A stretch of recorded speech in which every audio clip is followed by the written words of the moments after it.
Good afternoon. Welcome back to our podcast, Desperately Seeking Rhema, which is a word from God. We are always trying to find what God has for us in our life and what we're trying to do to get to that point so we find our purpose that God has for us. We've been going through the Bible in a year. We do that every year.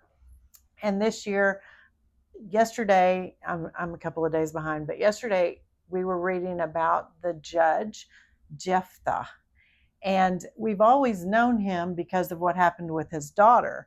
But I just was reading and I was listening to it, and I was thinking he really had an interesting story from the start. His dad was Gilead, and he was born from a prostitute that Gilead had been with, not from Gilead's wife. So his brothers, or his half brothers, disowned him and said, "You will never have any part of any of our dad's inheritance." So it was just interesting that that's the way that his story started.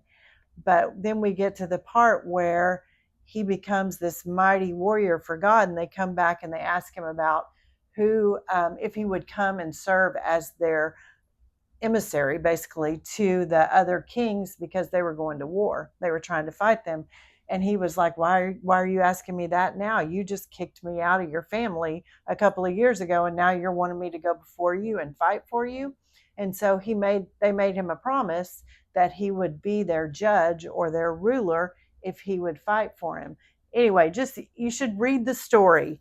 It's in Judges 11, and there's some other things. Some of the speeches that he gives to the kings is really interesting because it goes into the history of what the Israelites did.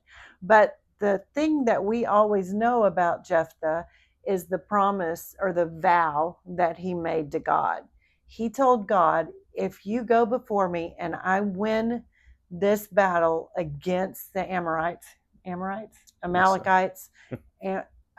one of those, that he would vow to sacrifice whatever came out of his door when he got home. That would be the sacrifice, that the offering that he would make to God. So he won the battle. God gave him that victory. And when he was coming home all joyful, the thing that came out of his door was his daughter. She came out of his door, it says, playing music and jumping joyously. And it crushed him because this was his only child that he had. And then the story goes, she asked that he would allow her to go with her friends for 2 months and just weep, basically, because she was going to die a virgin. And he allowed her to do that. And then she came back and he did sacrifice her. And the Israelites to this day they celebrate this by the women going off for 4 days and celebrating her death. So it was kind of one of the things that Don had been preaching on Easter. It caught me because one of the statements that he made is, our lives at this moment are reactionary.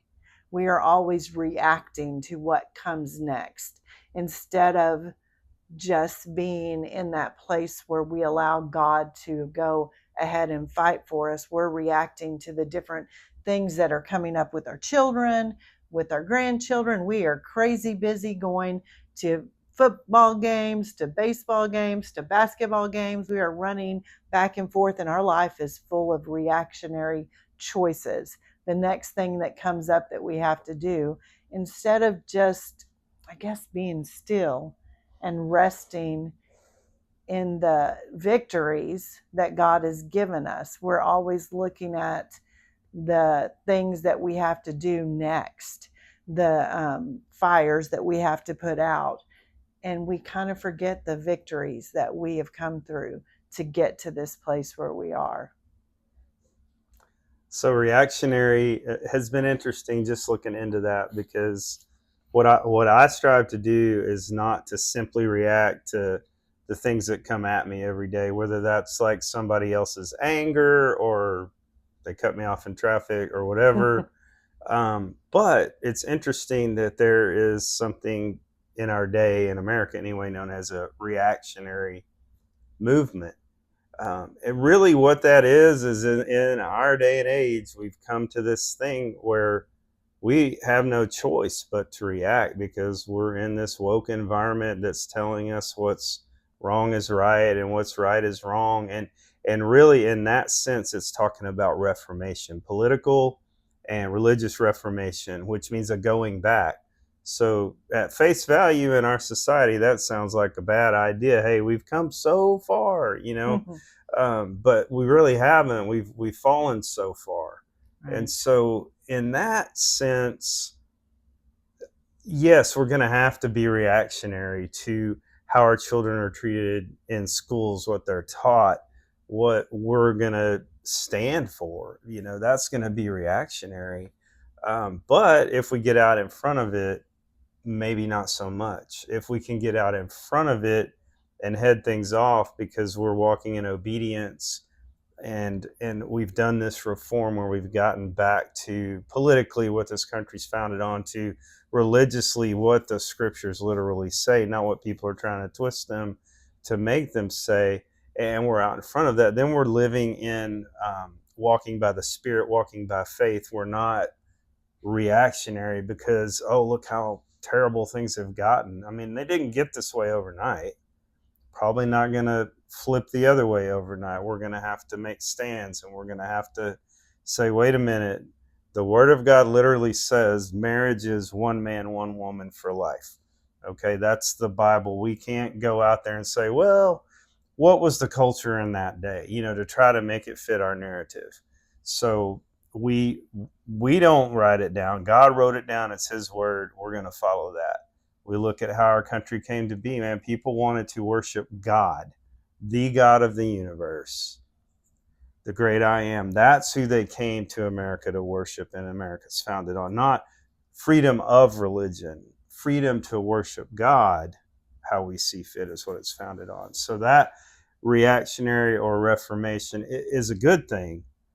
But as we live our individual lives day to day to day, there's going to be some reaction because we don't schedule the baseball games. So we No, have we to go, don't. we're going to move this here so we can go to that. And we're going to run all over creation, and that's just life. Life is busy, but we want to make time, and give Jesus permission to interrupt our lives. Yeah.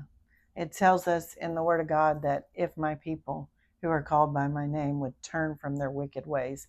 And I think that's kind of the reaction that we have to have as Christians today, is we have to have that reaction to turn or to stand and to be firm in the things that we believe and to not give in to the culture. So that's what we're trying to do in these times right now, is to make that stand instead of reacting stupidly to the things that are going on around us in our country. We just make the stand and say, no, we're not doing this today. All right. Well, I hope y'all enjoyed this installment of Desperately Seeking Rhema, and we'll try to get back with y'all soon. God bless y'all.